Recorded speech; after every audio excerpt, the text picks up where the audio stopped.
funny things about Savoy, it's like, you know, it's the only place to go, right? For us, it's like, hey, it's the spot. You know, you want to go and feel comfortable, feel at home, you come to Savoy. So I would down to the Savoy, and it's the only place in Hudson that, you ever had to take a wanted poster? Well, the Savoy got like unwanted posters. They will put your ass out because they don't want you in here. And if you get put out, you ain't got no place to go. And you know Jake don't, I might get put out after this. Because I'm telling you, because Jake, I ain't never seen a business owner who don't like people. Jake don't care if ain't none of y'all in here. He would sit at that bar by himself and be in heaven if don't none of y'all come up in here. In a minute, Jake don't care. There was an incident happened 4 years ago, and I had to go to this court testimony about something that happened in the Savoy. So I go to this hearing, and Jake's sitting there, and it was an allegation that something happened in Savoy, and my wife and I were in there at the time, and it didn't happen. So I go to this hearing. The hearing officer says, "Who are you?" I'm Greg Mosley, blah, blah. He said, "Do you know Mr. Walthour?" I said, "Yes, I know Mr. Walthour." Well, something happened in the place. Mr. Walthour frequently have people in his establishment, you know, less than desirable people, you know, doing different things wrong. He said, "Listen, Jake, I don't mean to insult you here, but I got to say this. Excuse me, Mr. Walthour, I don't think he has no friends. I don't think he like nobody. I don't think he like me. And I'm here to help him." Jake just don't need none of y'all, I'm telling you. It's the truth. All right, raise your hand. How many people did Jake buy a drink lately? Jake, what in y'all drink? 1, 2, that's it. He ain't gonna get it. It ain't gonna happen. He don't need none of y'all. But that's Jake, but, you know, I was sitting in front of Savoy one day. Now, Robert Merritt, my good friend, God rest him, he's passed on. William Avery, another one passed on. We sitting in front of Savoy, Budweiser out there. We sitting in Robert Merritt, in the, he ain't dead yet. Damn, Bud. She got you dead already, Bud? Don't worry about it. We sitting in the blue Cadillac in front of Savoy. And I'm in the driver's seat, Robert Merritt, we sitting in. And all of a sudden, this little white guy runs around the corner, taps on the window, and says to me, "We wind the window down, I'm in the driver's seat." He says, "Excuse me, yo, where can I get you some crack from?" I said, "What?" Robert Merritt said, "Robert, give him a minute." I said, "What you need to do now is go right around the corner of the alley, and you tell him a little black guy named Mo sent you around here to get some crack." He go around the corner, tell him. He come running back around the corner, niggas kicking his ass.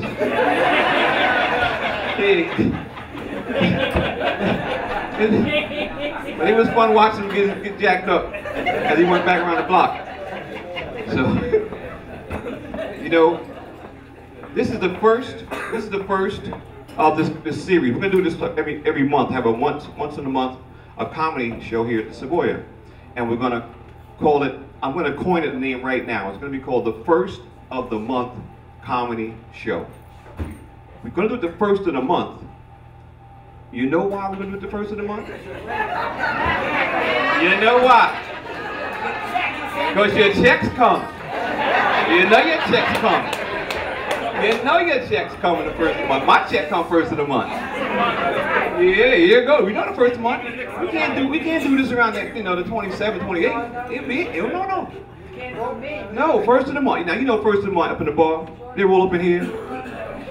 First of the month, brothers roll up in here, ordering Henny off the top shelf. Give me some Ciroc. Straight up. They hit it. That's the first of the month. Second of the month, third of the month. You get around the 15th of the month, they come in here, "Miss Barbara, can I get a soda?" They get a soda. Yeah, they go to the soda. You get later, look, maybe up the 20th of the month, they coming up in here, you look around, they order a soda, and then they do like this.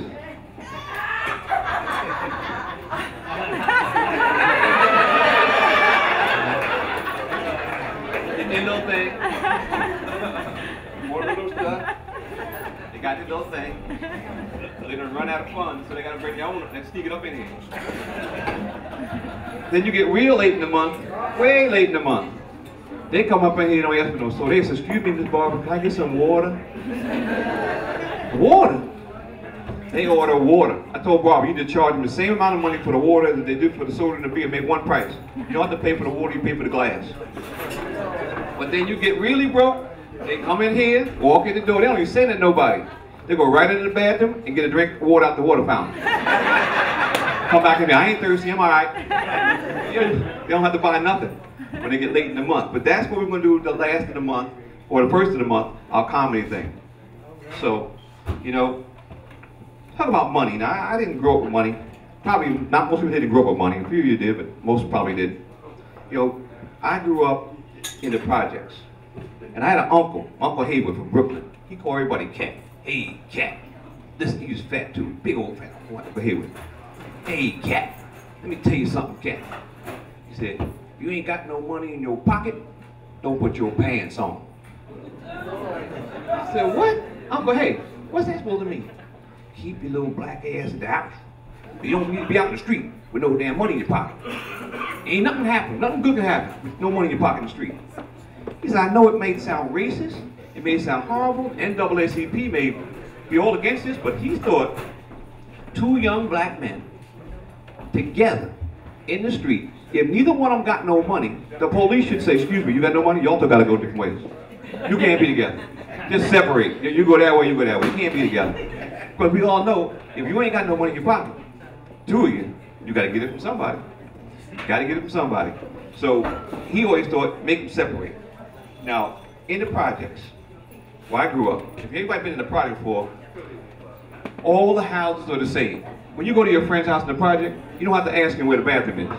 It's the same damn place in your house. They just stacked up. I used to flip baseball cards with a friend of mine, Robert McGuire. We flipped baseball cards. And Robert McGuire, he's a white guy.